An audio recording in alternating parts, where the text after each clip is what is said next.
Fantasy football draft season is almost here, and you're going to want to get these sleepers on your teams for 2021. Let's break it down with SI Senior Fantasy Analyst Michael Fabiano. And Fabs, you put together a great sleeper list. I'm excited about a lot of these players that we're going to talk about. But first, I want you to give your definition, because everyone says, "Oh, he's a sleeper. This guy's a sleeper." No, he's a sleeper. But I want to hear your definition of what a sleeper really is. For me, a sleeper is a player who is either really unknown or not very highly thought of in the fantasy football community, or someone who hasn't been there, who hasn't done it before, right? You'll read on other websites that Matthew Stafford is a sleeper for 2021. No, he's not. Matthew Stafford's been a top tight end, a top 10 quarterback for most of his career, right? I mean, so it's players who haven't gotten there yet. Maybe they've shown some flashes of potential in the past, but this is the season where they're going to potentially outperform their draft position. All right, so yeah, anyone that has Matthew Stafford as a sleeper just is not doing things the right way. We do things the right way here, and that's why I want to jump into some of the players that are on your sleeper list. You got 2 running backs and a quarterback, a second-year quarterback that I think people are definitely sleeping on.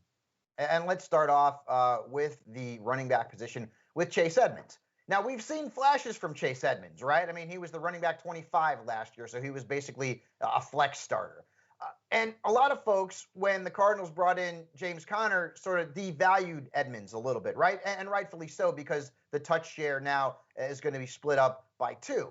But Conner has been disappointing over the last few years, and he hasn't been durable either. And Edmonds is a better fit for this offense because he catches the ball out of the backfield. Conner could do the same thing, but Edmonds is more explosive. He's a home run type of hitter. He's in a contract year, so he's going to be motivated to produce. And I think you can get Edmonds probably as a flex starter in most drafts. And in fact, I have Edmonds ranked ahead of Conner among the Cardinals running backs. You mentioned the second-year quarterback, Tua Tagovailoa. Now, I get it. His rookie year wasn't spectacular, but he did flash some potential. He had a couple of pretty good fantasy performances. And let's not forget, this is a kid who came off a major hip injury in college and then came to the NFL, had no preseason, had a very limited training camp, no OTAs, nothing. Right now, things are somewhat back to normal. So he's going to get that training camp. He's going to be in OTAs. He's going to get that preseason. And the Dolphins loaded him up on the offensive side of the football when you bring in Will Fuller, who can stretch defenses, when you draft Jalen Waddle, who Tua is familiar with during their time together at Alabama, alongside Devontae Parker, Preston Williams, Mike Gesicki.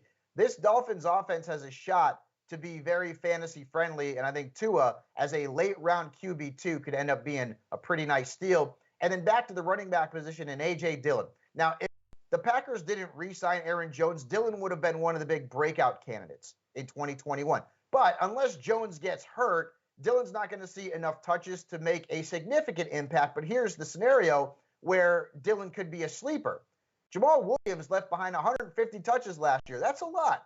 So if the Packers utilize Dillon near the goal line, if they give him some early down work, they utilize Aaron Jones more in the passing game, well, suddenly Dillon could have some standalone flex starter value. And what we hope is an offense led by Aaron Rodgers.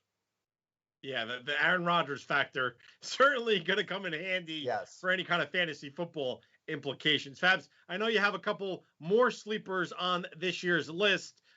We have it's a really great list because you have 2 rookies on here that are not getting the kind of hype that a Najee Harris or Travis Etienne are getting. You got Michael Carter from the Jets and then Trey Sermon, the Ohio State product that is now playing for the 49ers.